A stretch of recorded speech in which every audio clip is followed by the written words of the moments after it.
मावळ लोकसभेचे महायुतीचे उमेदवार श्रीरंग बारणे हे अवघ्या काही वेळातच आपला उमेदवारी अर्ज दाखल करणार आहे।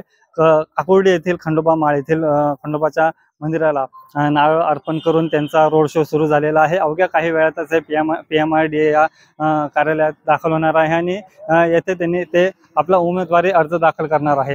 राज्याचे मुख्यमंत्री एकनाथ शिंदे त्याचबरोबर उपमुख्यमंत्री देवेंद्र फडणवीस व अजित पवार हे देखील या अर्ज दाखल करतानाच्या वेळेस येथे दाखल होणार आहे अशी माहिती मिळत आहे। त्याचबरोबर आता आपण पाहू शकतो अर्ज दाखल करण्यापूर्वी याच कार्यालयाबाहेर मोठ्या प्रमाणात पोलिसांचा बंदोबस्त लावण्यात आलेला आहे।